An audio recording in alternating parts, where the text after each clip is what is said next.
Ruud van Nistelrooy, the guy knows Old Trafford like the back of his hand. He spent 5 seasons there, and guess what? He scored 150 goals in 219 appearances for Manchester United. That's insane. And now he's back at United, but not as a player. He's one of Erik Ten Hag's new assistants. How will he bring the old days back to Man United? How it started. Ruud van Nistelrooy needs no intro when it comes to his football skills. I mean, everyone at Manchester United still talks about his time there from 2001 to 2006. The guy was a beast. A legendary center forward with a crazy hunger for goals. He banged in 150 goals in 219 games for the Reds.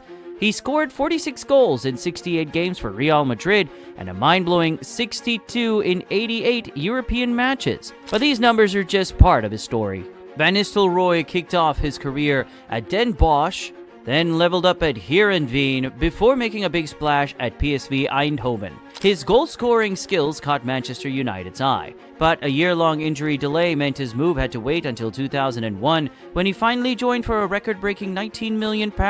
At United, he was a total boss, snagging the Premier League, FA Cup, League Cup, and Community Shield trophies. Real Madrid swooped in 2006, where he snagged 2 La Liga titles and a Supercopa de España. After a stint with Hamburg SV, he bounced back to Spain with Malaga in 2011 before calling it quits in 2012. Internationally, he was a big deal for the Netherlands, playing 70 times and scoring 35 goals across Euro 2004, the 2006 World Cup, and Euro 2008. Van Nistelrooy was an absolute goal-scoring machine, known for being super clinical and always ready to pounce in front of goal. He was one of the best strikers of his time because he could finish with either foot or his head. Total versatility. His secret? Crazy good positioning, lightning-fast reactions, and smart moves on the field. He knew how to find space, time his runs perfectly, and beat the defense. That's why they sometimes called him a poacher. He was always in the right spot to score. But he wasn't just about scoring goals. He had speed, strength, and could blast the ball with serious power. Plus, he was great at holding up play, linking up with teammates, and setting up goals. Oh, and he rarely missed a penalty. However, he wasn't without his critics. Sometimes he got flack for his controversial antics, being a bit selfish or diving a bit too much. But he was known as a ruthless predator on the field, only caring about one thing: scoring goals. And just when everyone thought they had him figured out, he pulled a surprise move in 2013. Van Nistelrooy decided to dive into coaching. He started off at Malaga in Spain, but his heart brought him back to his roots at PSV Eindhoven. There, he began honing his coaching skills with the under-17s, focusing heavily on strikers. Talk about passing on the goal-scoring wisdom. Then in 2014, he got a massive break, assisting Guus Hiddink for the Netherlands at the World Cup in Brazil. Remember that semi-final against Argentina? The Dutch lost on penalties after a nail-biting 0-0 draw. Despite the heartbreak, it was a huge learning experience for him. Then the Dutch team missed out on Euro 2016, which was a tough blow, and he soon found himself back at PSV Eindhoven, his old stomping ground. There, he started with the under-17s, then moved up to the under-19s.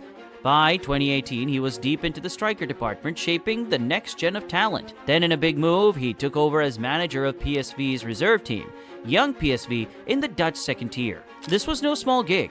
He kept them in the league with a squad mostly made up of under-21 players. But his big break came in 2022 when he was named manager of PSV's first team. That's a major step up, and boy did he deliver. Under his leadership, PSV bagged the Johan Cruyff Shield and the KNVB Cup, like the Dutch Community Shield and FA Cup.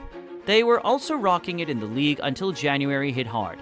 See, they lost key players like Cody Gakpo and Nonima due to financial troubles, but Van Nistelrooy didn't flinch. He brought in Johan Bakoko and a young Xavi Simons, who he'd convinced to join for free the summer before. And boy did Simons deliver. 22 goals and 12 assists across all comps. Joint top scorer in the Eredivisie. Impressive, right? But then, unexpectedly, Van Nistelrooy resigned, citing a lack of support from management. It's a shame, because his connection with the players seemed solid. Based on what he said about coaching, guess we'll never know the full story behind the scenes. Since then, he's been soaking up knowledge from legends like Ancelotti and Pellegrini, getting ready for whatever's next in his coaching journey.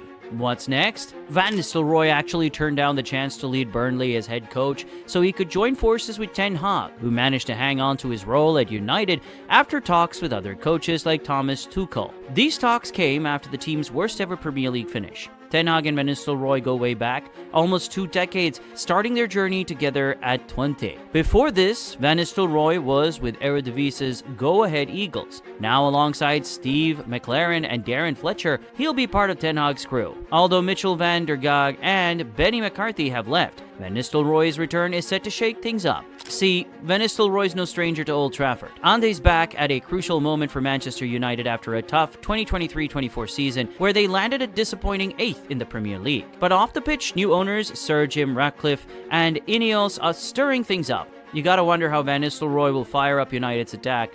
I mean, this guy was a goal machine back in his Netherlands days. Bet he's got some killer tips for Marcus Rashford, Rasmus Hojlund, and new boy Joshua Zirkzee, fresh from Atalanta. Nistelrooy ball.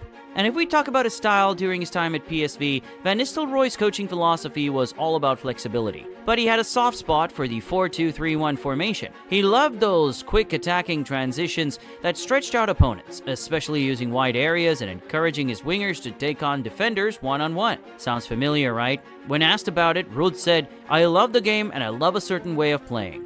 At United, Sir Alex was always pushing us forward, look forward, play forward, get crosses in and shoot on target.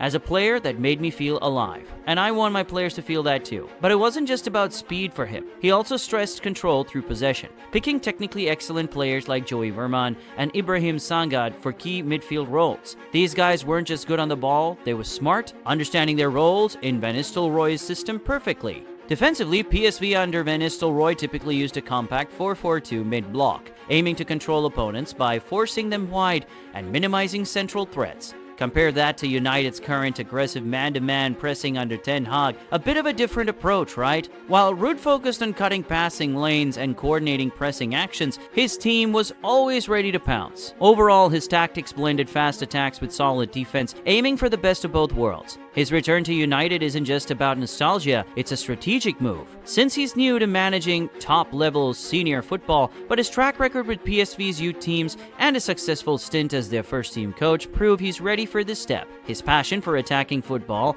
and his knack for nurturing talent could be just what United need to shake things up. Will this work? But Van Nistelrooy as assistant coach with Ten Hag at United, is that gonna work? I mean, yeah, he was a legend scoring goals left and right back in the day. Everyone knows he's got the skills to teach strikers how to hit the back of the net. But being an assistant coach is more than just showing off your old moves, right? First off, there's the whole personality thing. Van Nistelrooy had his ups and downs with managers and players before. Some said he could be a bit too focused on himself, maybe a bit flashy. And you know how football's all about teamwork and being a team player, right? If he's gonna teach the young guns at United, he's gotta be all about unity and helping the squad, not just his own glory days. Then there's the coaching style. Ten Hag's all about that aggressive pressing game, pushing players to hustle and win the ball back fast. Van Nistelrooy, though, he liked to pick his moments, find space, and strike when it counted. That's more about finesse than chasing down every ball. Will their styles clash, or can they find a balance? On the flip side, you gotta give him credit. He knows Old Trafford like the back of his hand. He's been through the highs and lows of football, winning big trophies and dealing with tough losses. That experience could be gold for United's young squad. So yeah, there are questions. Will he adapt to Ten Hag's high-energy coaching style?